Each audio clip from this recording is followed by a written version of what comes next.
नमस्कार. आज आपण जीवामृत याबद्दल सगळं काही जाणून घेणार आहोत. म्हणजे जमिनीसाठी एक जबरदस्त सेंद्रिय द्रावण. ते कसं बनवायचं, काय काय लागतं, हे सगळं आपण अगदी सोप्या भाषेत समजून घेऊया. एक मोठा प्रश्न आहे, रासायनिक खतांच्या सततच्या वापरामुळे आपल्या जमिनीची सुपीकता खरंच कमी होतेय का? कारण बऱ्याच ठिकाणी तर असंच दिसतंय की जमिनीचा कस आणि उत्पादन दोन्ही कमी होतंय. पण काळजी करू नका. यावर एक साधा, सोपा आणि पारंपरिक उपाय आहे. आणि तोच उपाय म्हणजे जीवामृत.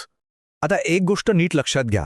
जीवामृत म्हणजे काही झाडांसाठीचं खत नाहीये, तर हे आहे कोट्यावधी चांगल्या सूक्ष्मजीवांचं एक जिवंत मिश्रण, जे आपल्या जमिनीला पुन्हा एकदा जिवंत करतं, तिला सुपीक बनवतं. चला तर मग आता बघूया हे जीवामृत बनवण्यासाठी आपल्याला काय काय लागतं.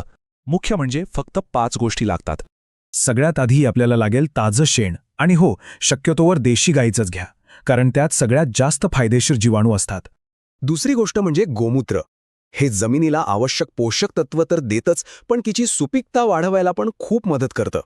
त्यानंतर आपल्याला लागेल कोणत्याही डाळीचं पीठ, म्हणजे बेसन, चण्याचं, मुगाचं किंवा तुरीचं, कोणतंही चालेल. हे पीठ म्हणजे त्या सूक्ष्मजीवांसाठीचं जेवण आहे, ज्यामुळे त्यांची संख्या पटापट वाढते. चौथी गोष्ट आहे गूळ. गूळ काय करतो? तर तो या सगळ्या प्रक्रियेला ऊर्जा देतो, ज्यामुळे मिश्रण लवकर तयार होतं, म्हणजे आंबवण्याची क्रिया पटकन सुरू होते. आणि शेवटची 5वी गोष्ट ती म्हणजे मूठभर माती. पण कुठली? तर वडाच्या किंवा पिंपळाच्या झाडाखालची, किंवा अशा ठिकाणची जिथे कधीच रासायनिक खतं वापरलेली नाहीत.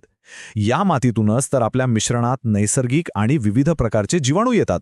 बरं, आता प्रमाण किती घ्यायचं ते बघू.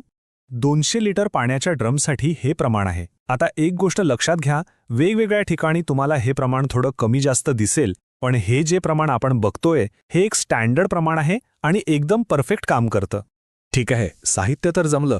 आता हे सगळं एकत्र कसं करायचं, म्हणजे जीवामृत बनवायची खरी पद्धत काय आहे ते पाहूया. पद्धत अगदी सोपी आहे. बघा, आधी ड्रम अर्धा पाण्याने भरायचा, मग त्यात शेण आणि गोमूत्र टाकून चांगलं ढवळायचं. मग गूळ आणि बेसन वेगळ्या पाण्यात मिसळून टाकायचं, म्हणजे गुठळ्या होत नाहीत. मग त्यात माती टाकायची आणि ड्रम पूर्ण भरून घ्यायचा, पण थोडी जागा सोडायची. आणि शेवटी मोठ्या काठीने सगळं मिश्रण एकजीव करायचं. बस झालं. आता येतो सगळ्यात महत्त्वाचा प्रश्न. हे जीवामृत तयार व्हायला नक्की किती वेळ लागतो? कारण ह्याबद्दल वेगवेगळं ऐकायला मिळतं. तर चला हेच समजून घेऊया. इथे 2 पद्धती आहेत.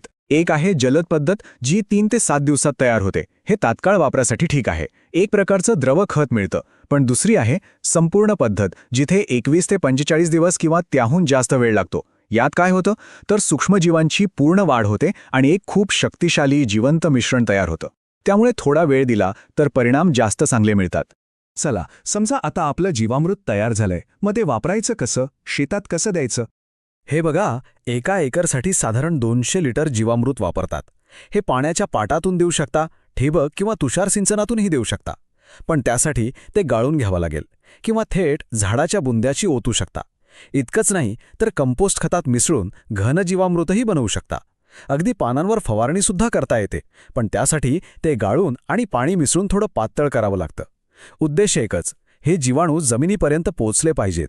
आता काही महत्त्वाच्या गोष्टी ज्या चुकवायच्या नाहीत, म्हणजे काय करायचं आणि काय नाही करायचं, जेणेकरून आपलं जीवामृत एकदम बेस्ट बनेल.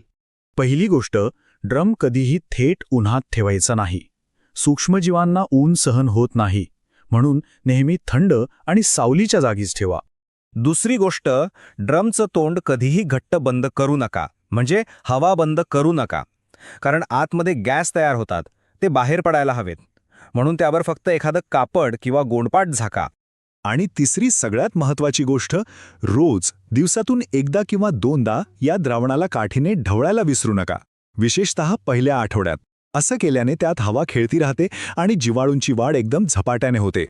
थोडक्यात काय, तर जीवामृत म्हणजे रासायनिक शेतीमुळे जमिनीतील जे सेंद्रिय कर्ब आणि सूक्ष्मजीव नष्ट झाले आहेत त्यांना पुन्हा वाढवण्याचा एक सर्वोत्तम मार्ग आहे. आपलं ध्येय फक्त पिकाला खत देणं नाही, तर जमिनीलाच पुन्हा जिवंत करणं आहे. तर मग आपल्या जमिनीला पुन्हा एकदा नवसंजीवनी देण्यासाठी आपण तयार आहात का? हे संपूर्ण मार्गदर्शन तर आता मिळालं आहे. आता पुढचं पाऊल आपल्याला उचलायचं आहे.